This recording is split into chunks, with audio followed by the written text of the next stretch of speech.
Hello दोस्तों, welcome to my channel network Rishi. Today my topic switching technique explain with example. Please subscribe my channel network Rishi. दोस्तों, इस topic में हम cover करेंगे process switching, fast switching, then CEF Cisco express forwarding. दोस्तों, ये क्या होता है, सिस्को के राउटर में पैकेट फॉरवर्डिंग कैसे होता है, ये कौन सी स्विचिंग टेक्निक यूज होती है। सिस्को के router multi layer switch IP packet forward करने के लिए 3 तरीके यूज करते हैं। जैसे कि पहले होता था प्रोसेस स्विचिंग, उसके बाद है फास्ट स्विचिंग, और जो अभी लेटेस्ट चल रहा है वो सैप सिस्को एक्सप्रेस फॉरवर्डिंग, जो काफी फास्ट है, जो हम अभी डिटेल्स में डिस्कस करेंगे। सबसे पहले ओल्ड वाली जो टेक्नोलॉजी थी, सबसे पहले थी प्रोसेस स्विचिंग।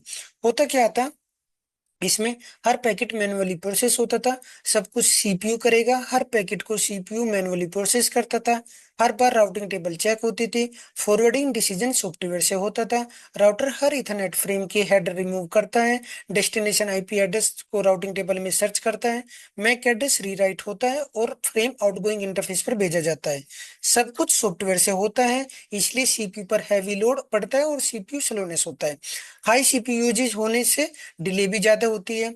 कैसे काम करता है, जब राउटर के पास कोई पैकेट मिलता है, सीपीयू पैकेट को उठाता है, रिब राउटिंग टेबल में चेक करता है, नेक्स्ट होप कैलकुलेट करता है, ले टू हेडर रीबिल्ड करता है, फिर पैकेट को भेजता है। हर पैकेट सीपीयू पर फुल कैलकुलेशंस होता है। इससे क्या डिसएडवांटेज होता था, extremely slow, high CPU usage होते थे। जैसे एक एग्जांपल लेते हैं, जो एग्जांपल है ये, हर बार जब आपको कहीं पे जाना है तो आप क्या खोलते हो, गूगल मैप खोलते हो, मैनुअली आप रूट देखते हो, तो फिर उसके बाद आप चलते हो। राउटर भी हर पैकेट के लिए राउटिंग टेबल दोबारा चेक करता है, मैक एड्रेस रीराइट करता है, फ्रेम फॉरवर्ड करता है। इससे क्या होता है, स्लो सीपीयू, क्योंकि लोड इसका पूरा का पूरा सीपीयू के पास आता है। उसके बाद आया फास्ट स्विचिंग। फर्स्ट स्विचिंग में वो टेक्निक है जिसमें पहला पैकेट जो होता था, पहला पैकेट सीपीयू प्रोसेस करता है, बाकी के सारे पैकेट एक कैसे फर्स्ट स्विचिंग कैसे में स्टोर हो जाता है। जैसे पहला पैकेट आया, वो क्या होता था, उसको प्रोसेस कर दिया सीपीयू ने, फॉरवर्डिंग डिसीजन कैसे में स्टोर हो जाता है। बाकी पैकेट सेम फ्लो के लिए हार्डवेयर से फास्ट फॉरवर्ड से ही जाते हैं। ये क्या था, faster than process switching, but अभी भी पार्सली डिपेंडेंसी थी सीपीयू के ऊपर। काम कैसे करता था, फर्स्ट पैकेट सीपीयू ने लुकअप किया, राउटर उस पैकेट को layer two rewrite plus next hop entry cache में स्टोर कर लेता है। सब्सिक्वेंट पैकेट क्या होगा, कैसे हिट करेगा, और direct fast switching. Benefit, process switching से फास्ट था, सीपीयू लोड थोड़ा सा कम हो गया, परफॉर्मेंस पहले से बेटर हो गई। बट इसके ड्रॉबैक क्या थे, कैसे का एजिंग टाइम होना, क्योंकि उसका एजिंग टाइम था, कैसे मिस प्रॉब्लम हो जाए, या जब राउट फ्रिक्वेंटली चेंज हो रहे हो कैसे स्टेल हो जाता था, और लार्ज डायनेमिक इन्वायरमेंट में अनस्टेबल होता था।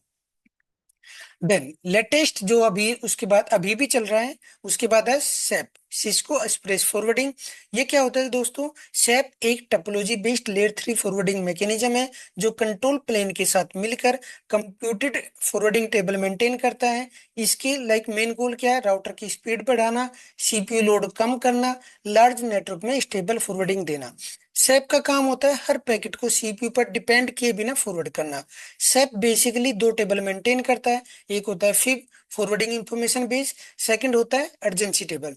फिब क्या होता है, फॉरवर्डिंग इंफॉर्मेशन बेस, ये राउटिंग टेबल का ऑप्टिमाइज वर्जन है। सिंपल वर्डिंग में अगर मैं बोलूं, राउटर के पास राउटिंग टेबल होती है बहुत सारी कैलकुलेशन के साथ, फिर उसी टेबल में से फर्स्ट लुकअप वर्जन को कन्वर्ट करता है, और इसमें सिर्फ वो इंफॉर्मेशन स्टोर होती है जो पैकेट फॉरवर्डिंग के लिए जरूरी है। कैसे काम करता है, राउटर डेस्टिनेशन आईपी देखता है, फिर में डायरेक्टली नेक्स्ट हॉप मिल जाता है, और सीपीयू को कोई एक्स्ट्रा कैलकुलेशंस नहीं करनी पड़ती। और इसमें सिर्फ और नेक्स्ट है वो देखा, और उसने उसके पास उसको वहां से राउटिंग की इंफॉर्मेशन मिल गई, नेक्स्ट चेक करता है अर्जेंसी टेबल, ये लेयर 2 की इंफॉर्मेशन स्टोर करता है। अगर मैं इसको सिंपल वर्डिंग में बोलूं, राउटर अगर पैकेट फॉरवर्ड करेगा तो उसको मैक एड्रेस प्लस लेयर 2 का हेडर बनाना पड़ेगा। अर्जेंसी टेबल में उसको हेडर ये ऑलरेडी रेडी रहता है, रेडी रख के रखता है। तो राउटर क्या करता है, हर पैकेट के लिए लेयर 2 मैक एड्रेस जो होता है नहीं ढूंढना पड़ता, और लेयर 2 का हेडर पहले से ही रेडी है।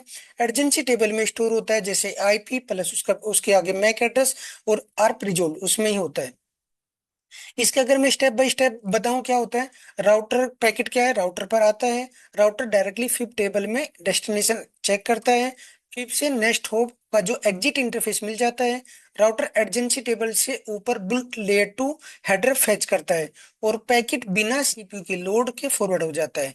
और इसमें क्या होता है, प्रोसेस स्विचिंग से भी क्या होता था, हमारा इस पे भी सीपीयू का लोड होता था, फास्ट स्विचिंग में भी सीपीयू आता था। यहाँ पे there is no fast, like CPU का कोई कैलकुलेशन ही नहीं होता।